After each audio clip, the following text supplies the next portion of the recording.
சென்றார்கள். நேற்று மனோராமேற்ற சுற்றுப் போட்டியிலே நமது விளையாட்டுகள் எண்மத்தான அணி இறுதிப் போட்டியில் கருதாதி என்று இறுதிப் போட்டி தயாரி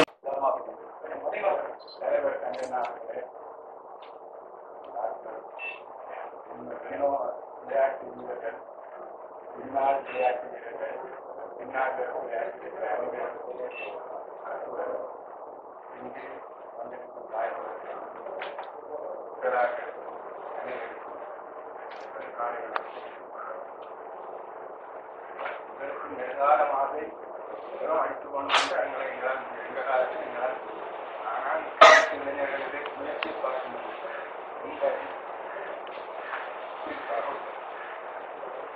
குடியுரிமை புத்தகத்தை எழுதுவதற்கோ இல்லை செய்வதற்கோ இன்னும் போதைய நிலையில எங்களால் முடியாது.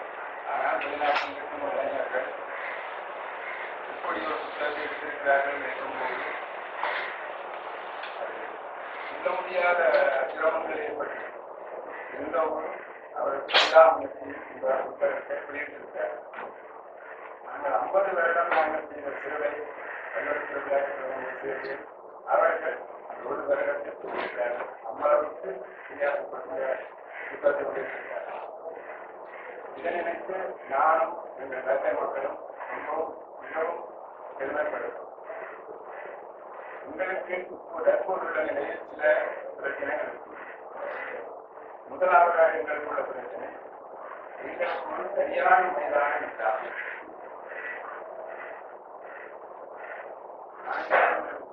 தற்போது மாவட்ட போட்டியில் 7 பேர் விளையாடி இருக்கிறோம். யாழ் மாவட்ட போட்டியில் 4 பேர் விளையாடி இருக்கிறோம். தற்போது மாவட்ட போட்டியில் தொடர்ந்து விளையாடி வந்தபோது எங்கள் விளையாட்டு செய்யணும். ஒரு 10 நாளைக்கு முன்னாடி லோகேஸ்வரன் என்னோட ஒலிவர் விளையாண்டு சுவிசில இருந்து வந்தான் கட்டியன்னா வந்திருக்கேன் என்று கேள்விப்பட்டது உடனே வந்து விட்டேன். இது நடக்குது. வந்தடி சிநேகத்தை வளர்க்கிறது தவிர பகமையை வளர்ப்பதில்லை. அதை இப்போ உள்ள சிறுவர்கள் அது பகையாகத்தான் நினைக்கிறார்கள். என்னவோ போட்டி விளையாடுற போது போட்டி மனப்பான்மை இருக்கலாம், அது குரோத மனப்பான்மையாக இருக்கக்கூடாது. இப்போது விளையாடுபவர்களை பார்த்தால் ஒருத்தருக்கு ஒருத்தர் பார்த்தா சண்டே அங்கே சண்டே இங்கு சண்டே இல்லாம எங்களுக்குள்ள அது வேண்டாம். நான் எங்களுக்கு நோக்கம் என்ன, கல்விக்கு பேர் எடுத்துவேன். இந்த கிளப்புகளுக்குள்ள உள்ள பரப்பர வேற்றுமையாக வேண்டாம். நாங்கள் எல்லாரும் வெள்ளட்டுத்துறை போலீஸ் வெள்ளட்டுத்துறை என்ற பேர் முக்கியம். வெள்ளட்டுத்துறை பேருக்கு நல்ல பேர் எடுக்கணும். இதுதான் எங்களது நோக்கம். அதை செய்கிறார்கள் இந்த இளம் சமுதாயத்தினர் முன்வரவில்லை. எங்களுக்குள்ள வீட்டு மேலே கலந்து ஒற்றுமையாக நாங்கள் எல்லாம் செயல்பட்டோமானால் பழைய நிலைக்கு எங்களுக்கு கோஷ்டிகளை கொண்டு வர முடியும். ஒரு நேரத்தில் 15-20 வருஷம்னு சொல்லுவோம். தொடர்ந்து வெள்ளட்டுத்துறைக்குள்ள கரவந்தாட்ட கோஷ்டியை வெல்வதற்கு யாழ் மாவட்டத்தில் இந்த கோஷ்டி உண்டு. அதுபோல உதயபந்தாட்டத்தில் கூட யாழ் மாவட்டத்தில் செந்தண்டன்ஸ் வந்தாலும் சரி, சீனியன்ஸ் வந்தாலும் சரி, சென்மேஸ் வந்தாலும் சரி, கண்ணகி வந்தாலும் வெள்ளட்டுத்துறை வெல்வோம் என்று வரமாட்டோம். வெல்லலாம் என்று வரலாம், வெல்வோம் என்று எந்த கோஷ்டியும் வராத அளவுக்கு வெள்ளட்டுத்துறை சிறந்த ஒரு நல்ல கோஷ்டியாகத்தான் இருந்தது. ஆனால் இந்த நிலையில் நான் வந்து விசாரித்த போது லெப்டினன்ட் டீமில் எத்தனை பேர் விளையாடணும்னா 9 டிஸ்ட்ரிக்ட் டீமில் எத்தனை பேர். எங்க காலத்தில் நாங்கள் சைனீஸ் டீம் வந்தபோது நாங்கள் 6 பேர் வெள்ளத்துறையிலிருந்து விளையாடினோம். சைனீஸ் டீம் வந்து வெளியே சென்ற போயிட்டு விளையாடின போது தங்கவேல், தங்கவழிவேல், செல்வச்சந்திரன், குணநாதன், சுந்தரகுமார் அப்படி 6 பேர் வெள்ளத்துறை டீம்லேருந்து விளையாடினோம். 80ஆம் ஆண்டு ஜப்பாட்டுக்கு நாங்கள் இந்த பிள்ளைகள் விளங்கம் பண்ணி நான் என்ன நீலா தொழில் போகணும் இல்லை வரட்டாமல் இல்லாட்டாங்க போயிடலன்னு சொன்ன காரணத்துக்கு கூட நானும் 80ஆம் ஆண்டு போன போது அதில் ரமேஷ் சுந்தரலிங்கம், வேலாயுத பிள்ளை, மணி மாஸ்டர், நானும் யாருக்குனேவோ நானும் 4 பேரும் முதற்கேன். டெப்னா டீமுக்கு 4 பேர் உள்ளது, அதுதான் முதற்கேன். அப்போ அந்த டாக்டர் இருக்கிறார் கட்டியநாதன் தான் அப்போவே அழைக்கிறார் கட்டியநாதன். ஏன்னா நான் அப்போவே 37 வயது தாண்டி 38 வயது தாண்டிவிட்டேன். கட்டியன்னா அப்படின்னா ஷோ மேட்ச் வைக்கிறது. ஷோ மேட்சுக்கு நாங்கள் வெள்ளத்துறைக்கு ஒரு மேட்ச் போடுவோம். கட்டியன் எங்கள் 4 பேருக்கும் அடி சரியான ரமேஷ் என்ன பார்க்குது, நான் வேளாறு உள்ளே வைக்கிறேன், மணியை பார்க்குது. என்ன சங்கதி என்றால் கடைசியாக நான் வச்சுக்கொண்டு அவரை நீங்கள் சொல்லணும். அந்த வேதனையை நீக்க இளைஞர்கள், வருங்கால இளைஞர்கள் அந்த வேதனையை நீக்கி ஒற்றுமையுடன் செயல்பட்டு வெள்ளத்துறை பழைய அந்த உணவு பொருட்கள் அன்றைக்கு அந்த புளூஸ் இருக்க வந்தவர்கள் ஒரு காலத்தில் வெள்ளத்துறை பல வருடங்களாக கொடியேற்றி பறந்த வெள்ளத்துறை என்றைக்கு மனோர பொருட்கள் சொன்னார்கள். நீங்கள் எங்களுக்கு செய்ய வேண்டியதில்லை, நாங்கள் தாரியாக நாங்கள் வந்தோம். பழைய நிலைக்கு வெள்ளத்துறை கொண்டு வந்தால் நல்ல மைதானம் ஒற்றுமை வேண்டும் என்பதற்கு இந்த புத்தகத்தை வெளியிட்ட லண்டன் வாழ் மக்களுக்கும் இங்குள்ள மக்களுக்கும் இதுக்கு உதவி அனைவருக்கும் எனது நன்றி அறிவு தெரிவதோடு சின்ன தலைவராக திருவனந்தபுரத்தினராக அழைப்பதற்காக வருகை கொடுப்பதை எடுப்பதற்கு நன்றி. இந்த விழாவுக்கு விளையாட்டு வீரர்களே, இங்கே இருக்கக்கூடிய சிறப்பவர்களே, பெரியவர்களே, சகோதர சகோதரிகளே, உங்கள் அனைவருக்கும் எனக்கு அன்பான வணக்கம். திருவனந்தபுரத்தினராக இருக்கக்கூடிய கண்டியண்ணா அவர்கள் சொன்னது போல கல்வெட்டுத்துறை என்னுடைய பொற்காலம் முதல் 25 வருடம் புளூஸ் விளையாட்டுகள் அதனுடைய முதல் 25 வருடங்கள் மிகப்பெரிய ஒரு பொற்காலமாக இருந்தது. அதன் பின்னர் நாட்டிலே தொடர்ந்த அந்த போரின் காரணமாக கல்வெட்டுத்துறை மிக கடுமையான பாதிப்பை அடைந்ததை தொடர்ந்து விளையாட்டுத்துறை சின்னாபின்னமானது. மீண்டும் விளையாட்டுத்துறை தக்க வைத்துக் கொண்டிருக்கின்ற ஒரு நிலைமையிலே தான் இருந்து கொண்டிருக்கிறது. ஆகவே இந்த நிலைமையிலே விளையாட்டை முன்னேற்ற வேண்டும். இதற்கு புலம்பெயர் தமிழர்களும், அதாவது புலம்பெயர் விளையாட்டுத்துறை மக்கள் நல்ல நாடுகளிலே வாழ்கிறார்கள். அவர்கள் ஒரு இணைப்பை பேணி அவர்கள் நிதி உதவியை செய்வார்களாக இருந்தால் அவர்களுக்கு பொருளாதார இந்த நாடுகளிலே பொருளாதார சிக்கல்கள் பார்த்து வருகின்றன. இருந்தாலும் ஒரு அங்கே சிறுதுளி இங்கே பெருவெள்ளம், அந்த நிலைமை அடிப்படையிலே அவர்கள் உதவியை செய்வார்களாக இருந்தால் விளையாட்டுத்துறையை கொண்டு நவீன பயிற்சிகளை கொண்டு முன்னேற்றக்கூடிய வாய்ப்புகள் இருக்கின்றன. கட்டியண்ணா அவர்கள் சொன்னார்கள் மைதானம் ஒன்று தேவை என்று. நான் நகரசபை தலைவராக இருந்த பொழுது 1998ஆம் ஆண்டிலிருந்து 2001 வரை கல்வெட்டுத்துறை நெற்குழு விளையாட்டு மைதானத்தை நாங்கள் ஒரு பொது விளையாட்டுத்துறை நகரசபைக்கான பொது விளையாட்டு மைதானமாக 200 நில அளவை செய்து ஆரம்ப வேலைகள் நடைபெற்று அது கல்வெட்டுத்துறை மக்களுடைய பெருமளவு காணியைத்தான் அங்கே கொண்டிருக்கிறது. திருமதி வேலுப்பிள்ளை காலஞ்சென்ற அமரர்களுடைய காணி, அதே போல சோடாப்பாவுடைய மருமகனுடைய காணி போன்ற காணிகள் இருக்கின்றன. ஆனால் அதை அங்கே இருக்கக்கூடிய ஒரு சிலர் அனாத்தாக பிடித்து அவர்களுக்கு நகரசபைக்கும் இடையிலே வழக்கு நடைபெற்றுக் கொண்டிருக்கிறது. வழக்கு பொழுது முடிவடையும் தவறுவாயிலே வந்திருக்கிறது. அதை நாங்கள் சுவீகரிப்பு செய்வதற்கு கொள்வனவு செய்வதற்கு நீதிமன்றம் எங்களுக்கு அனுமதி வழங்கி இருக்கிறது.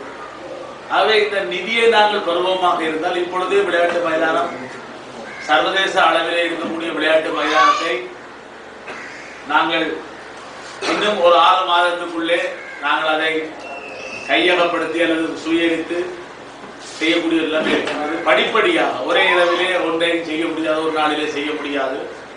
மரபைப்பாளர்களாக இருந்தால் ஒவ்வொரு நாட்டிலே இருக்கக்கூடிய விளையாட்டுத்துறை புலம்பெயர் தமிழர்கள் ஒத்துழைப்பு செய்வார்களாக இருந்தால் படிப்படியாக இந்த காவல்களை சுவீகரித்து எங்களுடைய தாயகத்திலே வடக்கு கிழக்கு தாயகத்திலே தலை சிறந்த ஒரு விளையாட்டு மைதானமாக அதை மாற்ற முடியும்.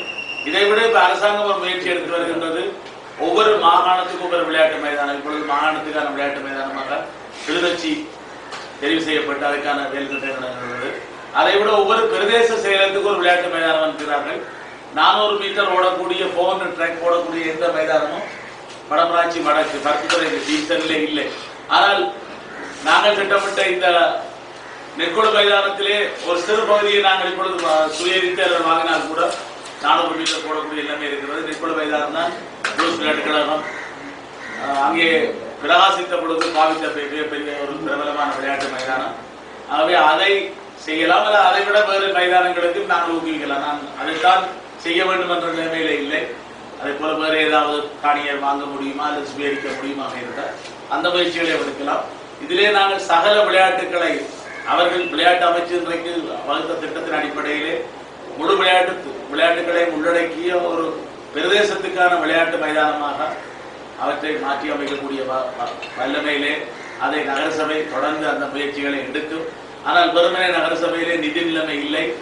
ஆகவே புலம்பெயர் தமிழர்கள் நல்லிடத்துறை மக்கள் ஒத்துழைப்பு வழங்குவார்களா இருந்தால் நிச்சயமாக இன்னும் ஓரிரு வருடங்களிலே யாழ்ப்பாண மாவட்டத்தில் இல்லை, எங்களுடைய தாயகத்திலேயே ஒரு தலை சிறந்த விளையாட்டு மைதானம் வல்வெடுத்துறை நெற்கொள்ள பொது விளையாட்டு அரங்கு என்ற நிலைமையை உருவாக்க முடியும். அந்த நிலைமையும் புளுஸ் விளையாட்டுக் கழகத்தினுடைய இங்கு இருக்கக்கூடிய மூத்த விளையாட்டு வீரர்கள் அனைவருடைய ஒத்துழைப்பும் இந்த விடயத்திலே பங்களிப்பும் கிடைக்குமாக இருந்தால் மிக விரைவிலே வல்வெடுத்துறையினுடைய விளையாட்டுத்துறையை முன்னேற்ற முடியும். அதே போல விளையாட்டு மைதானம், அதே போல ஏனைய கட்டமைப்புகளை முன்னேற்ற முடியும். அதற்கு எங்கள் அனைவருடைய ஒத்துழைப்பு. இதில் இருக்கக்கூடியவர் எல்லாரும் விளையாட்டு வீரர்கள். நான் ஒரு விளையாட்டு வீரன் அல்ல, ஆனால் விளையாட்டு ஒரு ரசிகன். ஒவ்வொரு மேட்சுக்கும் நாங்கள் போவோம், இரவு பகலாக போவோம். கட்டியனா சொன்னது போல சீன விளையாட்டு அணி வந்த பொழுது நெல்லியடி மத்திய மாவட்டத்திலே வல்வெடுத்துறை வீரர்கள் கட்டியனா தலைமையிலே விளையாடியதை நாங்கள் பார்த்தோம். இதே போல இரவு பகலாக 3 பேர் அடங்கிய செட்டப் கேம் விளையாடி இருக்கிறார்கள், 6 பேர் விளையாடி இருக்கிறார்கள். இப்பொழுது செட்டப் கேம் என்றாலே இப்பொழுது கொஞ்சம் கொஞ்சமாக அணி விளையாடுகிறது. ஆகவே அவர்களுக்கான பயிற்சிகளை கொடுத்து இன்னமும் கடின பந்திலும் எங்களுடைய விளையாட்டுகளை வழங்க வேண்டும். இப்பொழுது சொற்கோலில் இறங்கி இருக்கிறார்கள். அதுபோல விளையாட்டுத்துறை மென்மேலும் வளர்வதற்கு எங்கள் அனைவருடைய ஒத்துழைப்பும் பங்களிப்பும் இருக்கும் என்று கூறி வாய்ப்புக்கு நன்றி கூறி விடைபெறுகிறேன். நன்றி.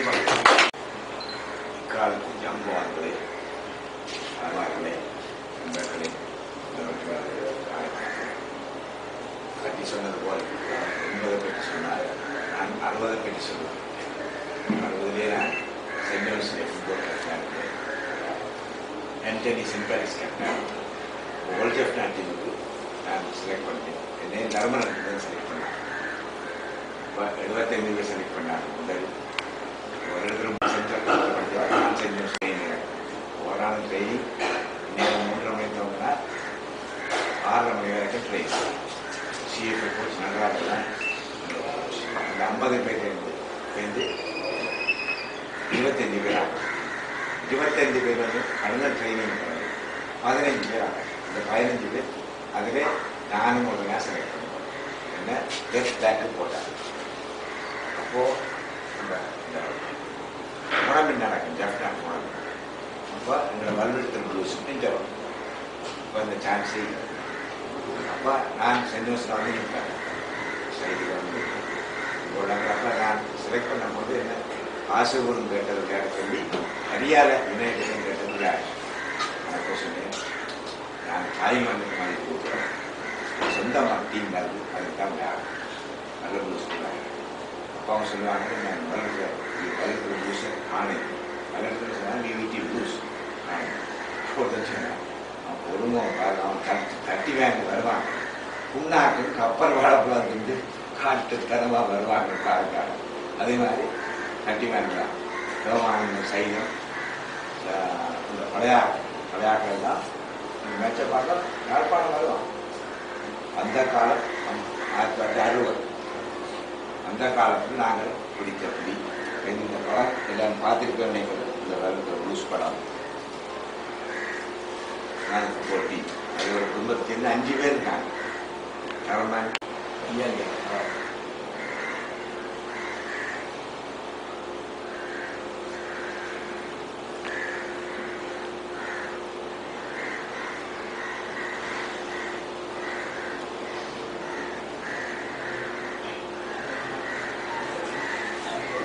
அதற்கு அதே டைம் ஒளி போட்டு டைனமோஸ்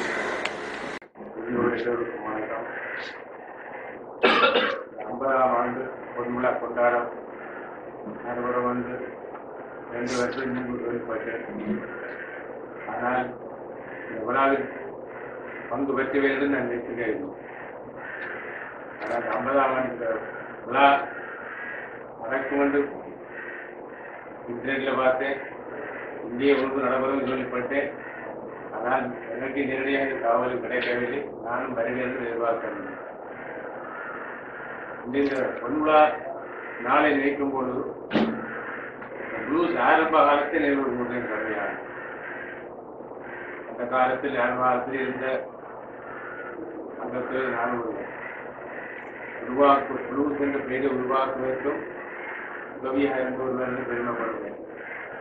அந்த நேரம் ப்ளூஸ் என்று சொல்லும் பொழுது இங்கு மாத்திரமல்ல இலங்கை பூராவும் நாங்கள் கட்டினத்தில் ஒரு நாளைக்கு போய்க்கிறோம். பண்ணுறது பயமலங்கா விளையாட போயிருக்கோம். திருவண்ணாமலைக்கு ஃபுட்பால் விளையாட போயிருக்கிறோம், தோற்றிருக்கிறோம். ஆனால் கௌரவமான முறைத்தான் தோற்று. அந்த நேரம் மரவாட்டியை பொறுத்தவரையில் விளையாட்டுத்துறையிலேயும் ஒவ்வொரு கிழமையும் ஒரு விளையாட்டு போட்டி நடக்கும். இங்கே புதுக்குடியில் நடக்கும், ஊரில் நடக்கும். ஒவ்வொரு விளையாட்டு போட்டும் நிலைக்கு கொண்டு போய் கொண்டிருப்போம். அதில் மயிலம்பரமானவர்கள் எந்த நேரத்திலேயும் நாங்கள் தோற்ற கிடையாது. அந்த இடத்துல வல்லுறுத்துறை விழுதுக்கு கொடி கட்டி கடந்த நாள் அது நிறவு மிகவும் சந்தோஷமான நாள், பெருமைப்பட நாட்களமா இருந்தது. ஆனால் இப்போ வந்தோடு பார்த்தேன், வீரம் இருக்கிறது, ஆனால் கட்டுக்கோப்பு இல்லை. காரணம் இந்த பிரச்சனையின் சமூகத்தின் அந்த கீழ்ப்படிவு, அந்த சொல்லுக்கு அர்த்தமே இல்லாமல் போயிடும். ஒவ்வொருவரும் தான் பெரியவன் நினைக்கிறாங்க, இல்லாமல் எந்த பெரிய வசதியாக இருக்கிறது காலம் வருது. அந்த ஒத்துமையை நாங்கள் பலப்படுத்தத்தான் வேணும். நாங்கள் அதுக்கு எல்லோரும் ஒத்துழைப்பும் பொறுமையும் முக்கியம். முதலாவது டிசிப்ளின் என்ற வேர்டு இருக்கு. அந்த டிசிப்ளின் என்றது இப்போது கிட்டத்தட்ட 2 விதத்தில் காசு மாசம் எடுத்துக்க. ஒருவர் சொன்னார் மேட்சில் ஒரு நாள் ஒரு விளையாடுறதுன்னா ரெஃபரி அடிக்க போராட்டம் மாதிரி நீ வாழாண்டு டைம் போனாவே இருந்தது. கோர்ட்டுக்குள்ளே சண்டை போட்டாமல் வந்தது. லைன்ல இருந்ததுக்கு விலையை போட்டதுக்கு அடிபண்ண ஆக்களும் இருக்கிறாங்க. இதெல்லாம் காரணம் என்னன்னா எல்லாருக்கும் இப்பொழுது டிசிப்ளின் இல்லாம போய் ஒவ்வொருவரும் பெரிய மனிதன் இடத்துல வந்து விட்டாங்க. அப்ப யார் இதுல பெரியவன்? பண்போடு டிசிப்ளினாக இருந்து கட்டுக்கோப்பை இந்த வளர்ந்தவன் தான் தெரியும். அந்த கட்டுக்கோப்பை நாங்கள் வளர்க்கணும்னா நாங்கள் கொஞ்ச காலம் சிறிதுகாலம் வளர்க்கணும். ஆனால் இந்த விளையாட்டு மருத்துவத்தை பொறுத்தவரை விளையாட்டு என்ற அர்த்தமே இல்லாமல் போயிருக்கும். அந்த தங்கவில் இல்லாமல் இருந்தார்.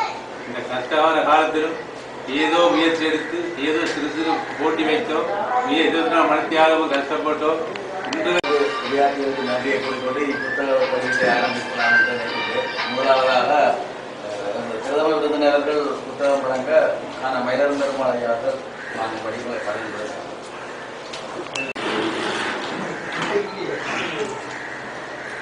தலைவர் எனக்கு அழைப்பு ஏற்று இந்த பொன்புலா விழாவுக்கு நாம் வருகிறது தங்கவேல் அண்ணா அவர் எனக்கு ஒரு சில சொற்குறை ஆட்டுமாறு என்னை கேட்டுக்கொள்கிறார். எமது நெற்குழு மைதானம் என்பது கிட்டத்தட்ட 1982ஆம் ஆண்டிலிருந்து ஒரு நீதிமன்றத்திலே 2011ஆம் ஆண்டுக்கான ஒரு வழக்கை ஈடுபட்டு கொண்டிருக்கின்றது. கிட்டத்தட்ட நான் ஒரு 17 வருஷமாக அந்த வழக்கிலே ஈடுபட்டு கொண்டிருக்கின்றேன். முற்றுமுழுதாக கிட்டத்தட்ட 1997ஆம் ஆண்டிலிருந்து 2011 ஆண்டு வரை இப்போது கடைசி கட்ட தீர்மானமாக அந்த காணியை நீதிபதி அவர்கள் வேண்டுமாறு எமக்கு உத்தரவை வாங்கியுள்ளார். எமக்கில்லை நகரசபை, எமக்கண்டுமில்லை நகரசபை. ஆகவே இந்த நகரசபைக்கு உரிய காணி வேண்டுவதற்கான பணத்தொகை பெரிதும் சரியான குறைவாகத்தான் இந்த நகரசபையில். ஆக இந்த வெள்ளத்துறை நகரசபை என்பது இலங்கையிலே 42 சபையிலே ஒரு வளங்கூன்றிய சபையாக தான் 42 சபையிலே வளங்கூன்றிய நிதியிலே வளங்கூன்றிய சபையாக தான் காணப்படுது. ஆகையால் ஒவ்வொரு கருத்து கொண்டு கொண்டால் துரியப்பா ஸ்டேடியம் ஒவ்வொரு சபைக்கும் ஒவ்வொரு ஸ்டேடியம் இருக்கின்றது. அதே போல இந்த ஸ்டேடியத்தை உருவாக்கி இந்த வெளிநாட்டில் இருக்க வல்லுநர் மக்கள் மற்றும் இங்கிருந்த மக்களுக்காக உதவி செய்து இந்த வல்லுநர்துறை நகரசபை கண்ட ஒரு மைதானத்தை நெற்குழு மைதானத்தை அமைக்கணும் என்று எனது ஒரு பாரிய கனவு. அந்த கனவை இந்த வல்லை குழு விளையாட்டுகளும் வல்லுநர் மக்களும் நிறைவேற்றுவதை நான் நம்புகின்றேன். நான் 50ஆம் ஆண்டு பொன்புலா நூலை உருவாக்குவது சிறப்பாக செயல்பட்ட புலம்பெயர் வெல்வ மக்களுக்கு நன்றியை தெரிவித்துக் கொள்வதோடு பிரதம விருந்தினராக கலந்து கொள்ளுமாறு கேட்டுக்கொண்டதற்கு பிரதமராக கலந்து கொண்டவர் தேவசிகாமணி ஐயா அவர்களுக்கு மற்றும் சிறப்பு விருந்தினராக கலந்து கொண்ட அனைவருக்கும் அந்த நன்றியை தெரிவித்துக் கொள்வதோடு மற்றும் அழைப்பில் ஏற்று வருகிறது இருக்கின்ற அனைத்து விளையாட்டு வீரர்களுக்கும் மற்றும் அனைவருக்கும் அந்த நன்றியை தெரிவித்துக் கொள்வதோடு மற்றும் இந்த நூல் வெளியீட்டு விழாவுக்கு சகல வழியில் உதவி செய்த அனைவருக்கும் ஒரு மனமார்ந்த நன்றியை தெரிவித்துக் கொள்கிறேன்.